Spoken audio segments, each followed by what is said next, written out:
Alright everybody, welcome back to another Xvault gaming video. Xvault here. I do apologize for the beanie. It's a little cold in here. I know it doesn't really match, so try to divert your eyes for those times on this video for when you see me on video instead of some trailers and gameplay and such. However, I do want to go over, like the thumbnail does indicate once again, my reaction of the Game Awards last night. I did want to stay up and do a video. I just didn't have the time. So here it is, and I had some time to really mull things over, see if things were truly as bad as I thought or as great as I thought. So I had some time to think about it and really give that point of view from this point forward. So without further ado, let's go ahead and jump to it.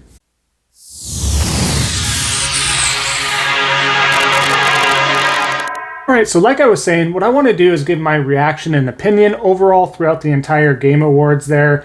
What I want to do is quickly go over some of the announcements that were done and then go over my thoughts and opinions of the show. But in case you missed anything out, it is available online to kind of review, rewatch, see what the announcements are. I'm sure a lot of outlets have announced this as well, but we had things like the Suicide Squad killed the Justice League, which looked fantastic. Fingers were crossed this would be good. We just weren't sure because we didn't see gameplay for quite some time, but this really looks fluid. It looks fun. It looks like a good time. It looks like a pretty interesting story, and I like the dynamic of all the characters you go up against or even within your group. So I'm super excited about that. Looks really good. Way to go, WB. Way to go for the devs. Way to go for everybody there. Also, we got Star Wars Eclipse, and I wasn't sure what to make of this until the end of the trailer. This is a Quantic Dream video game itself, or game. So those are more story driven. They are more player choice kind of driven. So if you played Heavy Rain, you played Beyond Two Souls, you played Detroit Become Human, this is probably what you'll expect. And I think they'll do a great job with the lore and everything with Star Wars. So that should be actually really good. We didn't get any gameplay, but just a quick teaser of a game again from the same devs or dev company, I believe. Correct me below in the comments if I am wrong, but this is Wonder Woman. So I believe from the same Rocksteady for the Batman series and all that stuff. Very excited to see some gameplay of this. This should be really, really cool. So very excited about that. After over 10 years, we got the announcement that Alan Wake 2 is finally being developed. And this is going to be more horror-esque, horror-themed than the action-oriented Alan Wake 1. So at least we get the sequel at this point, so I know a lot of folks are excited about that. I still have yet to try the first one. I need to get to it, especially now that it's remastered. I wouldn't mind getting my hands on it. So we'll see what happens there and see if the hype is really worth it all, and see if everything aged well. I don't know. We also, and again, this is in no particular order, by the way, but Forspoken, this looked so good. I'm very excited for this game. I love the lead actress. I love the supporting cast in this. The gameplay looks phenomenal. I know some people are saying, hey, it's only 30 frames per second. I'm like, you know, you got to give and take some of the stuff. There's a lot going on and in great detail. Granted, I will always favor frames per second, especially 60 or above, as opposed to more detail in the game, because just the buttery smoothness of a game is what draws me in. However, this still looks super phenomenal. I'm very excited. It is towards the top of my list of excited games I am excited for, if that makes sense. So really looking forward to that. Looks great. Check out the trailer. In the pre-show, they went over that there is a Texas Chainsaw Massacre game. We'll see what happens there. The fact that it is based on true events, as well as the movies were, of course. We'll see what happens. This does kind of get under my skin knowing that this was kind of a thing in real life, but I did enjoy the movies and stuff, and hopefully the game itself will be pretty good as well.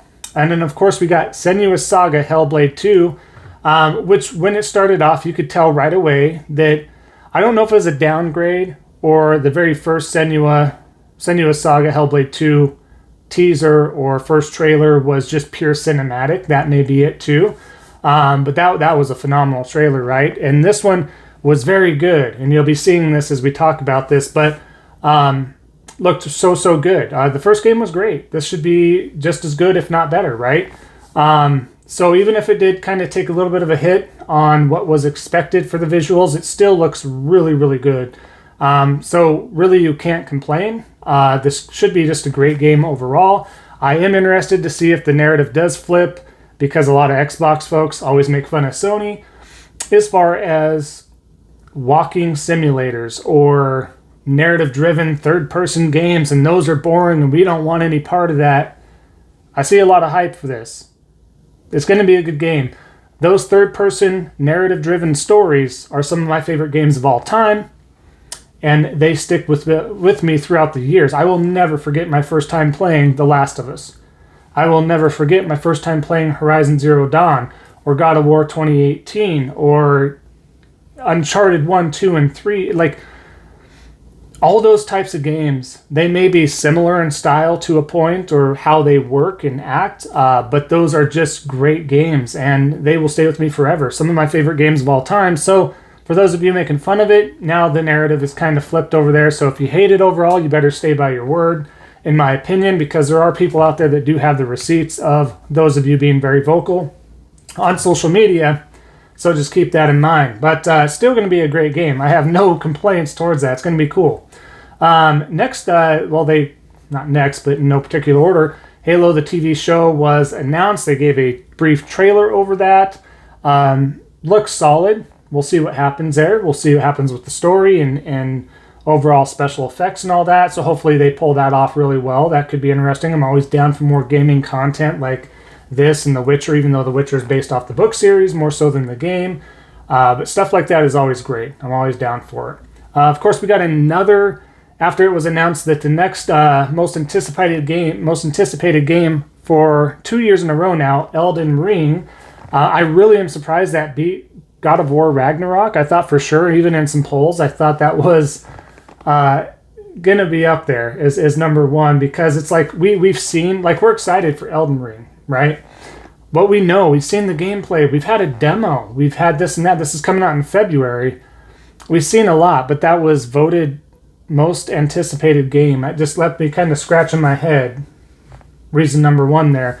However, we got a new trailer, looked really good, the lore's good, this is going to be a phenomenal game, no hate whatsoever. I will be playing it, I will be enjoying my time with it.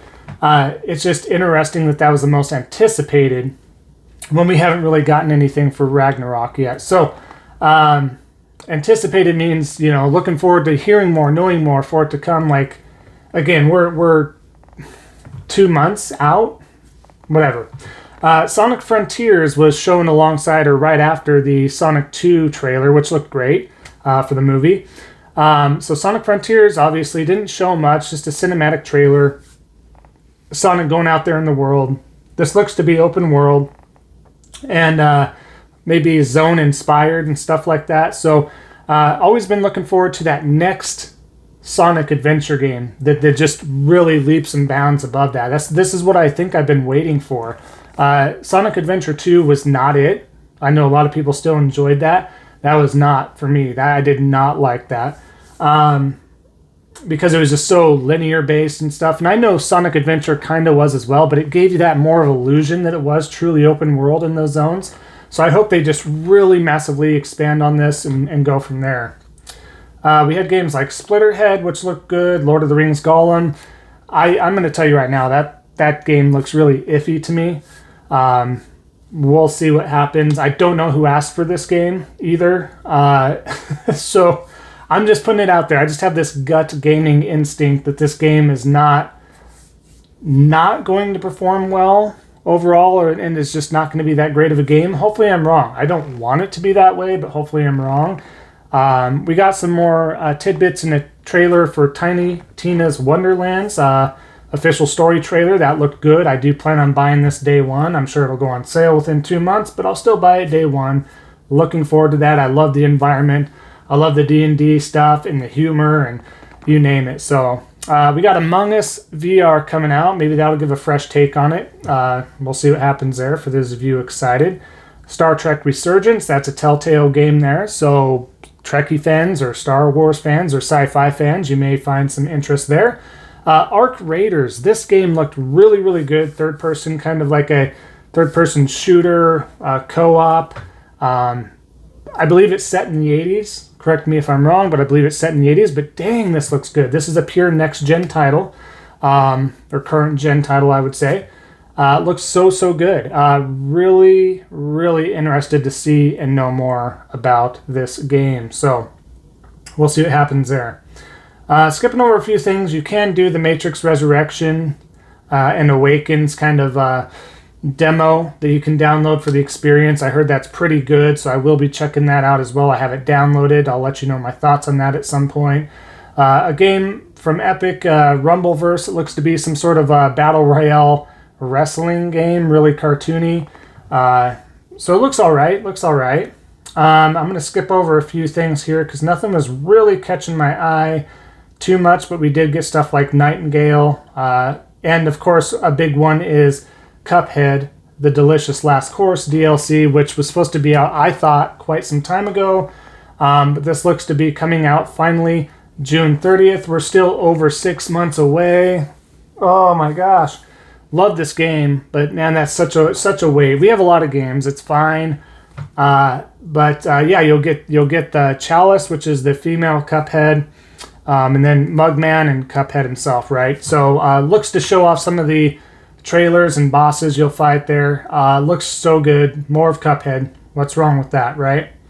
Let's see. And if we went over everything else, I don't really think anything else truly caught my eye overall. But I do want to quickly mention, before I wrap this video up, my thoughts and opinions on it. I think as a whole, the Game Awards was fine. A lot of people were like, 3 hours long? Are you crazy? And it technically was 3.5 with the half-hour pre-show.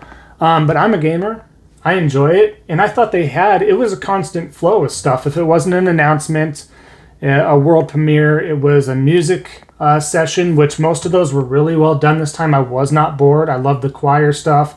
They weren't too long. They didn't overstay their welcome. You had Imagine Dragons and team doing their League of Legends and other stuff there. Sounded really good. That was interesting. I just loved all the orchestral stuff. It didn't, like I said, Sting opened up the show.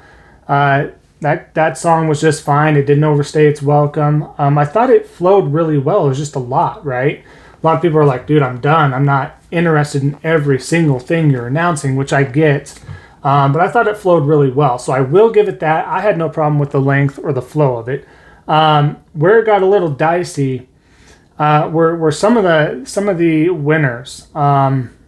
It seemed a little odd. I would say more than 60% of the categories got it right, like Final Fantasy 14 and a few other things, and where the category should have been won. But the biggest one to me overall, and I'm not saying it had to win Game of the Year. I'm fine with It Takes Two to win Game of the Year. I'm fine with those types of games and being unique and having that perspective and story and all that. But where I have an issue with is Ratchet and Clank Rift Apart did not have any wins for the night in any category that it was in. That to me, and I'm not just saying this because I have a preferred platform of Sony or PlayStation, I say that because the game is that phenomenal. It's that phenomenal. It's a dream of a Disney Pixar, and you're platforming 3D, and the game is buttery smooth. Like I've said in the beginning of the video, that's my thing for games. You've got to be buttery smooth, and that's going to draw me to you. There's just the art direction, the narrative, the game as a whole didn't miss a beat. Again, this game, when I'm talking about things staying around too long, this game doesn't stay around too long. It had a great trophy list. It wasn't over the top hard, but it wasn't over the top easy.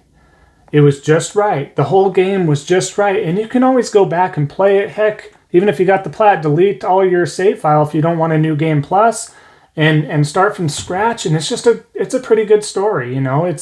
It's meant to appeal to every age group for sure, but not being too dumbed down to where if you're playing as an adult, you're like, oh my gosh. But this game was just so good. The fact that it got snubbed in every single category, and this is nothing against the devs at Deathloop. I have not played Deathloop, so I know I can't say too much. I will always stand behind that. I will not talk down to a game if I have never played it. Did I watch gameplay? Did I watch others play? Did I watch all the trailers? Do I know about the story? Absolutely, I do. However, I didn't personally put my hands on the controller to play. That said, I don't think it should have won as many categories as it did. I just don't feel that way.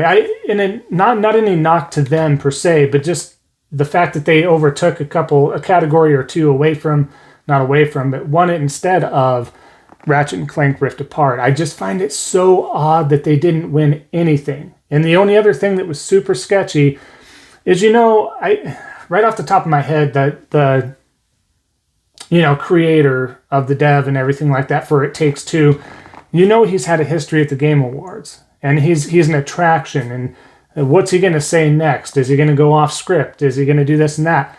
A great dude, a great game. But it just seems very on the nose that he just came full circle, and then his game won Game of the Year too. So to me, it's like something just doesn't fit right, and I find that really odd. So I just kind of wanted to say my piece there before I make this video way too long, but there's a lot that we had to go over on the Game Awards, and I wanted to give my reactions. Overall, it was positive, but there's been some hiccups, and I really, really find it flawed that Ratchet & Clank Rift Apart did not win a single category when it was one of the best games of the year, hands down. Not saying that as a fanboy, not saying that as a preferred platform choice of PlayStation. It truly did. And I can say the same thing too. I think Psychonauts probably got snubbed in a category or two as well.